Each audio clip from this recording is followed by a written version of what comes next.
The day my parents lost their house, I was sitting in a conference room across town, watching my mother's signature appear on the final foreclosure documents.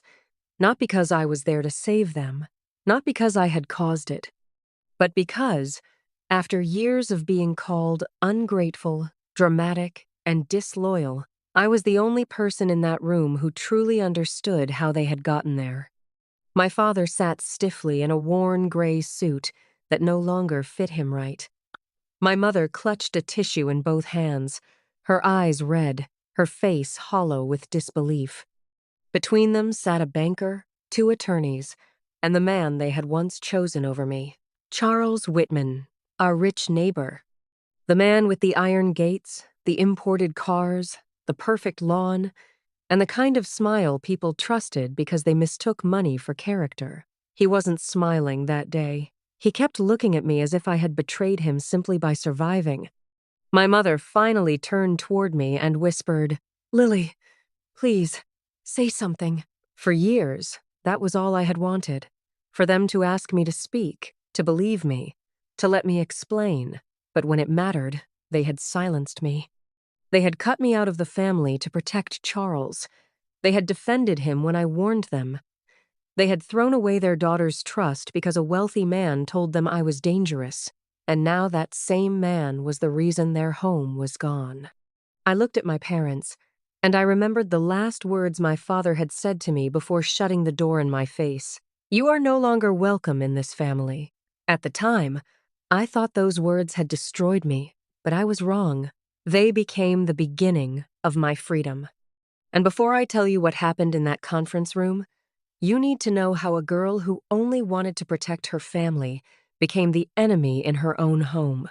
Because looking back, I should have recognized the first warning sign the day Charles Whitman moved next door and my parents started lowering their voices whenever I walked into the room. I grew up in a pale blue house at the end of Rosewood Lane.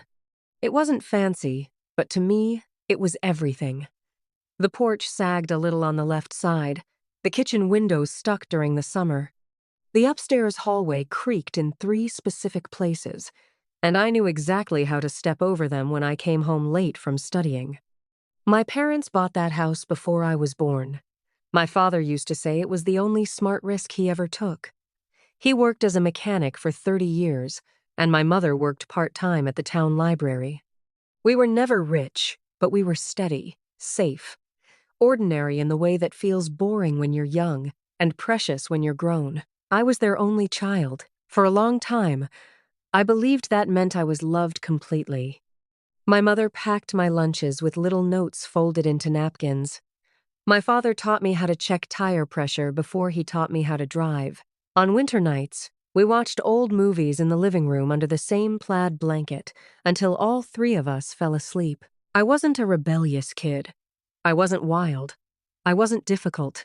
If anything, I was too responsible. I got good grades. I babysat for neighbors.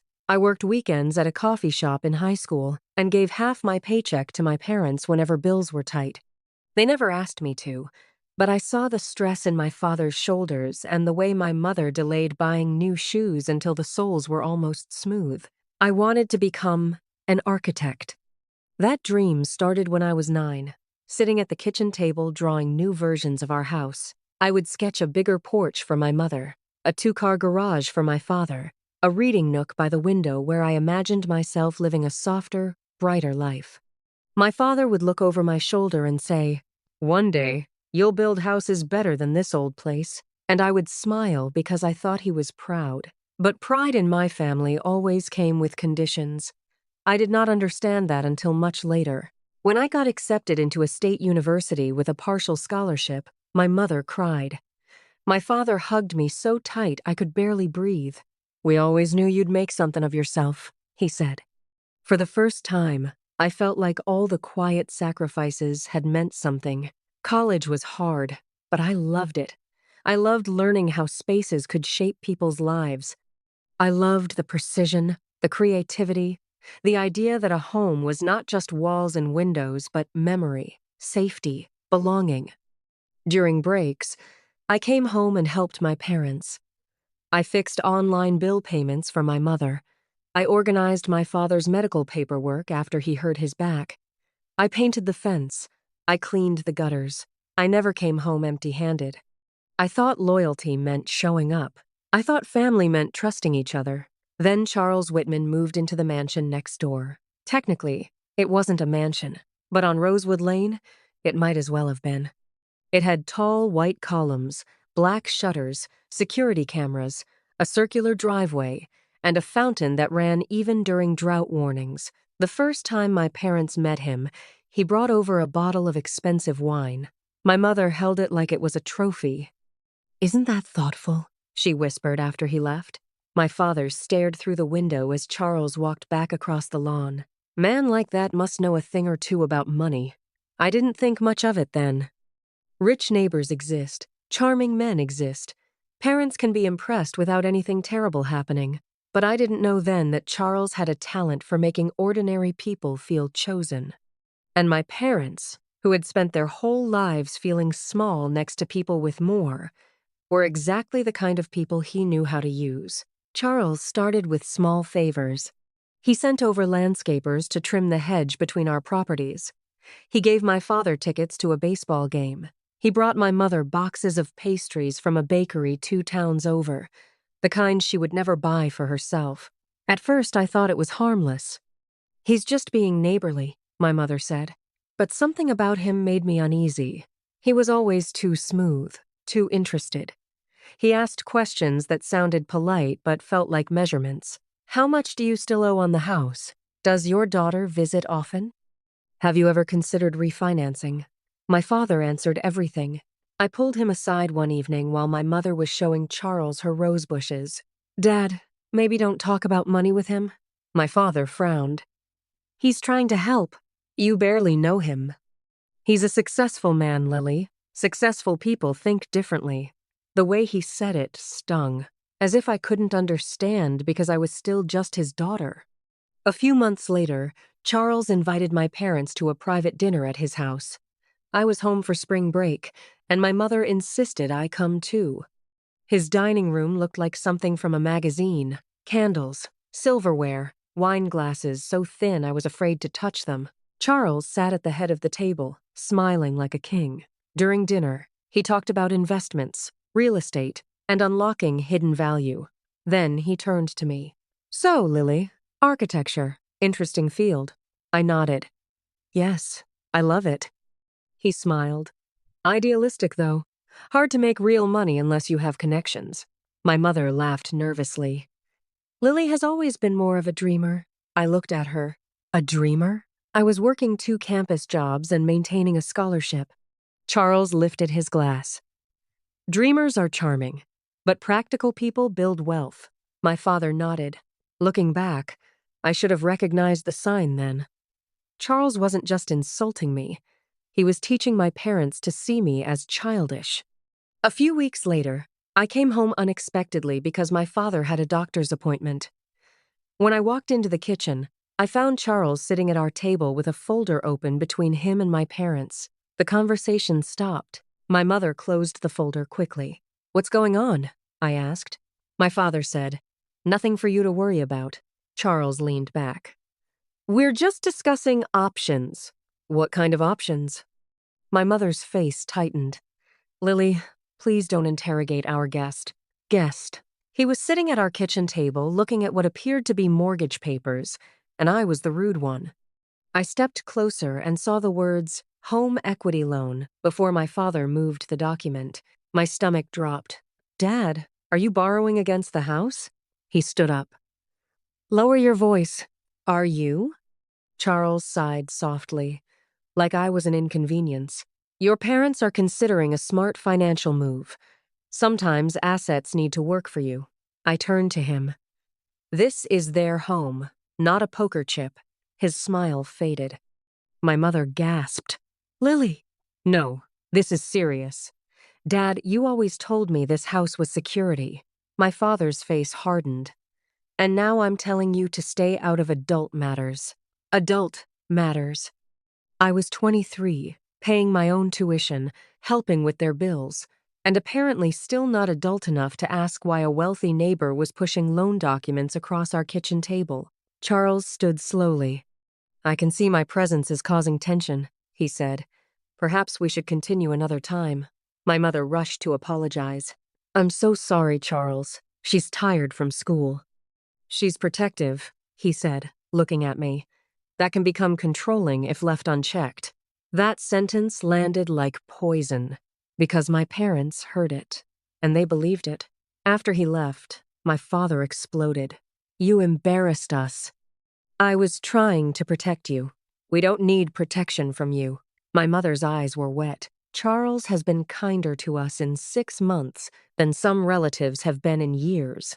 So that means you trust him with your house?" My father pointed toward the hallway.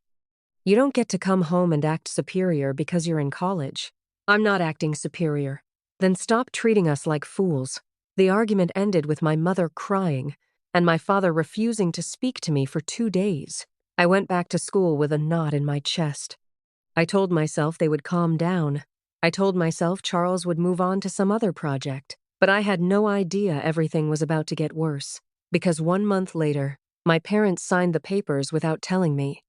I found out about the loan because my mother accidentally left a voicemail meant for Charles. Her voice came through my phone while I was walking back from class. "Charles, it's Diane." The bank called again. "They said the payment schedule starts sooner than we expected. Could you please call Robert? He's worried. We don't want Lily finding out and making another scene." I stopped on the sidewalk. Students moved around me, laughing, talking, carrying coffee and backpacks, while my whole world narrowed to that one sentence. "We don't want Lily finding out." My hands went cold. I called her back immediately. She didn't answer. I called my father. No answer. By midnight, I was in my car driving 3 hours home. When I walked into the kitchen, they were both awake. My mother looked guilty. My father looked angry, which was usually how he hid fear. "You signed it," I said. My mother pressed her lips together. My father stood. "You had no right listening to that message." "You left it on my phone. That doesn't give you permission to storm in here." I laughed, but there was no humor in it. "You borrowed against the house because Charles told you to?" My mother said. "He showed us an investment opportunity." "What investment?" Neither answered. "What investment?" I repeated. My father finally said, "A neighborhood redevelopment fund." I stared at him. "That's not a real answer." Charles arrived 10 minutes later. Of course he did. My mother must have called him while I was in the driveway. He walked into our house like he owned it already, wearing a navy coat and that calm expression men use when they are used to being obeyed. "Lily," he said, "I think emotions are running high." "No. Facts are running low." My father slammed his hand on the table. "Enough." I turned to him. "Do you even know where the money went?" Charles stepped closer. "Your parents made a voluntary investment. The returns will help them retire comfortably. Then show me the paperwork." His eyes cooled. "I'm not obligated to disclose private business documents to someone who isn't involved. My parents' home is involved." My mother whispered, "Please stop." But I couldn't. Not anymore. I looked at my father. "How much?" Silence. "How much did you borrow?" My father's voice was low. 180,000. I felt like the floor tilted. $180,000?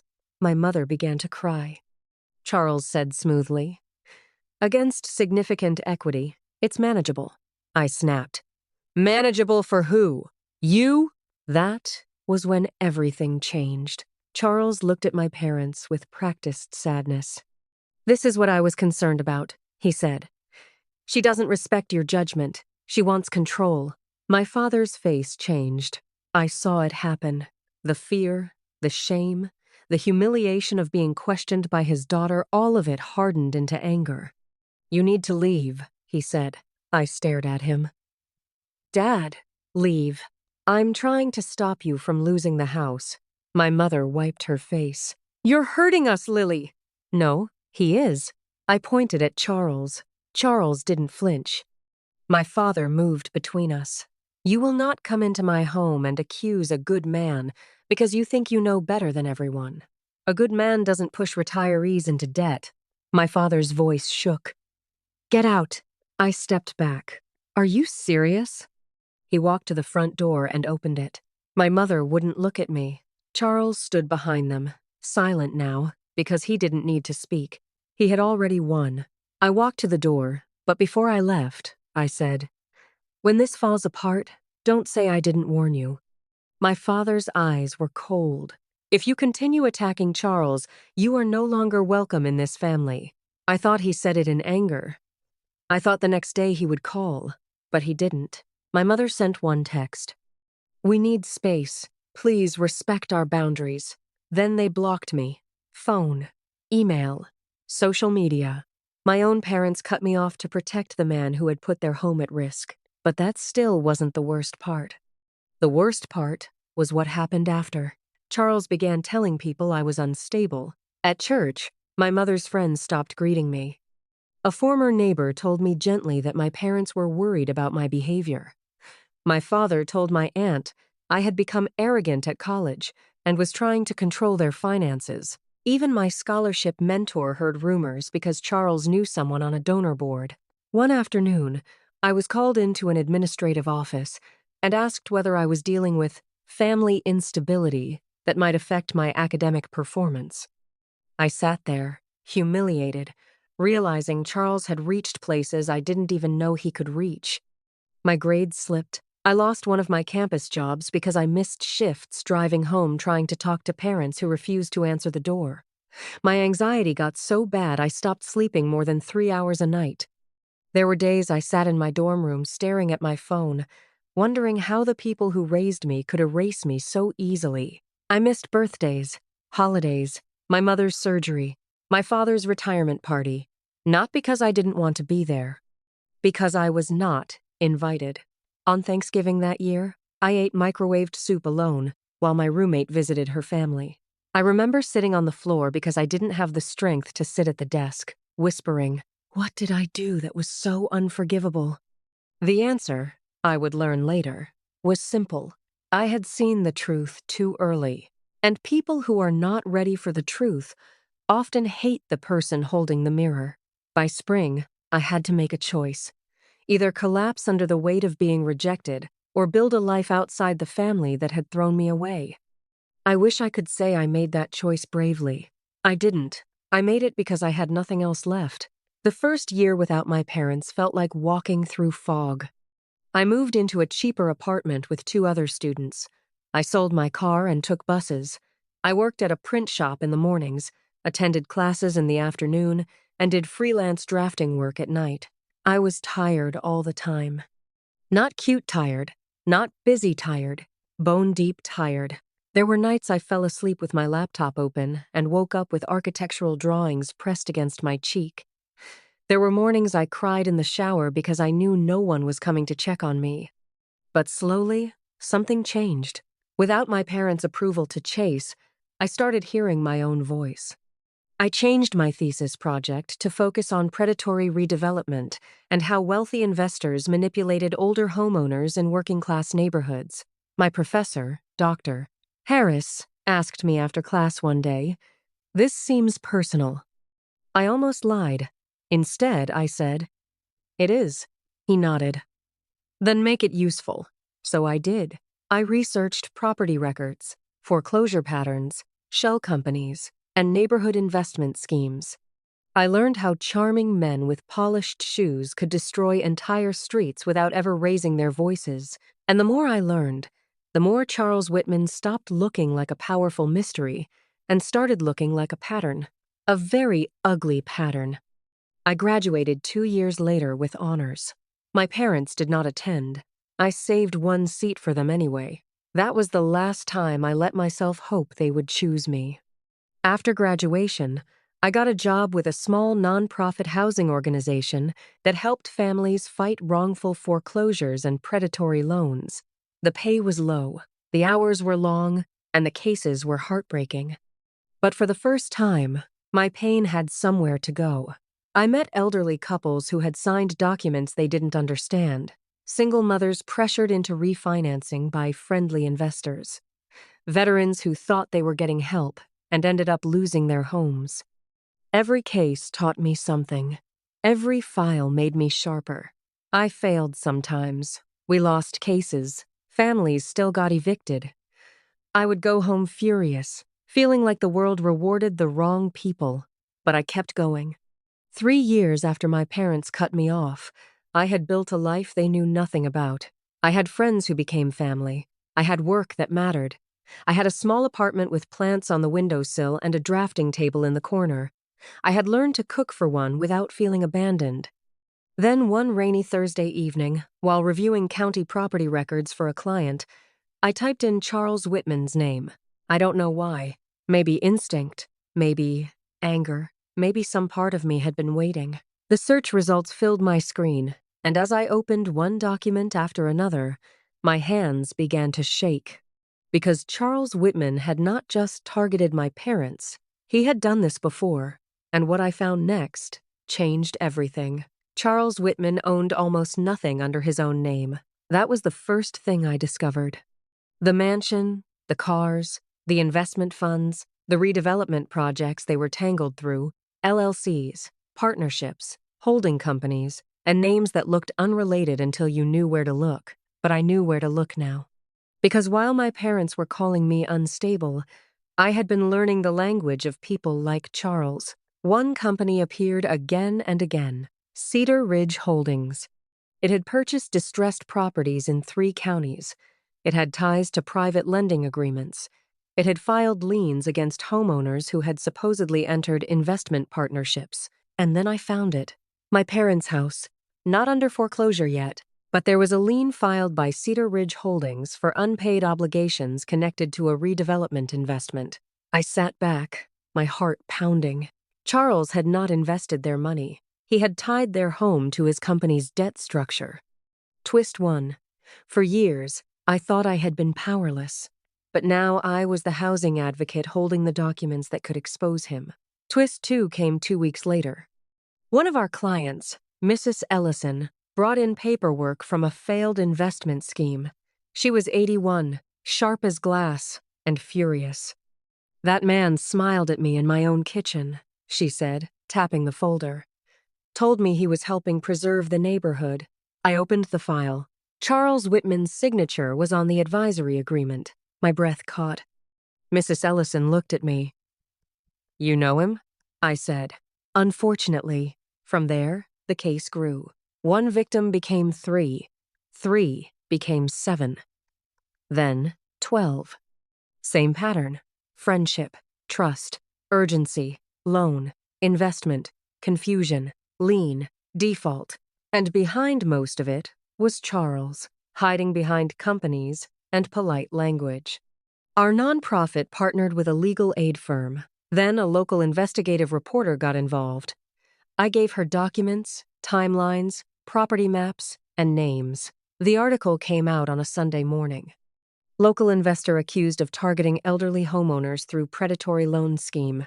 Charles's photo was right under the headline. By noon, everyone in Rosewood Lane had seen it, including my parents. My mother called me from an unknown number that evening. I almost didn't answer. When I did, neither of us spoke for several seconds. Then she said, "Lily?" Her voice sounded smaller than I remembered. "Yes, we didn't know." I closed my eyes. There were so many things I could have said. "You didn't want to know. I told you. You chose him." Instead, I asked, "Is the house in foreclosure?" She started crying. My answer came from her silence. My father got on the phone. For the first time in years, he didn't sound angry. He sounded old. "Can you help us?" he asked. 4 words. After years of exile, 4 words brought me back to Rosewood Lane, but not as the daughter begging to be believed. This time, I came back with files, attorneys, and the truth. The meeting took place at the county bank because foreclosure proceedings had already started. My parents' house, the pale blue house with the sagging porch, the creaking hallway, the kitchen window that stuck in summer, was scheduled for auction in 43 days. Charles arrived late. Of course he did. He walked in wearing a charcoal suit, but the magic was gone. His hair looked too perfect, his smile too stiff. When he saw me sitting beside the legal aid attorney, his expression cracked. "Lily," he said, "I didn't expect you here." I looked at him. "I'm sure you didn't." My mother sat beside me, trembling. My father stared straight ahead. The banker began reviewing the documents. Charles tried to interrupt. "There seems to be a misunderstanding," he said. "Robert and Diane entered this arrangement willingly." I opened a folder. Then they should have been given full disclosures. Charles smiled tightly. "You're not an attorney." "No. I'm the person who found 12 other homeowners with nearly identical agreements." The room went quiet. His eyes hardened. "You've always had a flair for drama." My father finally turned toward him. "Don't speak to my daughter like that." I looked at him, startled. It was the first time in years he had defended me. Charles let out a small laugh. "Robert, don't let her manipulate you again." My father's face flushed. "No," he said slowly. "That's what you did." My mother covered her mouth. Charles leaned back. "Be careful. Accusations have consequences. So do signatures," I said. Then our attorney placed copies of the reporter's findings, the other complaints, and the lien trail on the table. Charles stopped smiling completely. The legal battle did not magically save my parents' home. That would make a cleaner story, but real life is rarely clean. The foreclosure continued because my parents had signed too much, too willingly, and too late did they question it. But the documents we uncovered delayed the auction long enough for investigators to freeze several of Charles's assets. Civil suits followed, then criminal inquiries. Charles lost his reputation first, then his clients, then his mansion. The fountains stopped running. The gates that once made him look untouchable became the gates reporters filmed through as investigators carried boxes from his house. My parents lost their home anyway. That was the consequence of their choice. They moved into a small rental duplex on the edge of town. My father sold most of his tools. My mother gave away boxes of things she had collected for 30 years because there was nowhere to put them. When I helped them carry the last box from the house, my mother stood in the empty living room and cried. "I thought he respected us," she whispered. I looked around the room where I had once watched movies under a plaid blanket, where I had once believed love meant safety. "He respected what he could take from you," I said. My father stood by the doorway. "I'm sorry, Lily." I turned toward him. He swallowed hard. "I should have believed you." There it was, the sentence I had needed when I was 23. It came years late, in an empty house, after everything was gone. I nodded, but I didn't rush to comfort him. Some apologies deserve to be heard. They do not always deserve to erase the damage. As we left, my mother reached for my hand. I let her hold it, but I did not promise to come back for Sunday dinners. I did not pretend we were fixed. I did not hand them back the place in my heart they had abandoned. Charles eventually took a plea deal in connection with fraud-related charges. Several families recovered partial losses through settlements. Not enough. Never enough. But enough to prove the truth. And my parents had to live with the fact that the daughter they cut off was the one who exposed the man they protected. That was not revenge. That was consequence. And sometimes consequence is more powerful than anything we could plan.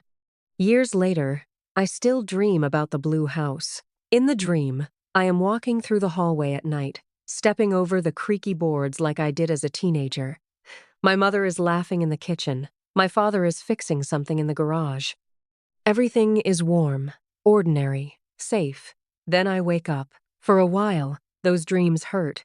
Now they remind me that losing a home is not always about losing a building. Sometimes it is about losing the illusion that certain people would never choose someone else over you. My relationship with my parents is quiet now. Careful. We talk sometimes. We are kind. But kindness is not the same as trust. I love them, but I no longer abandon myself to prove it. And that is the lesson Charles never meant to teach me. Money can impress people. Status can blind people. Charm can silence warnings. But truth has a way of waiting.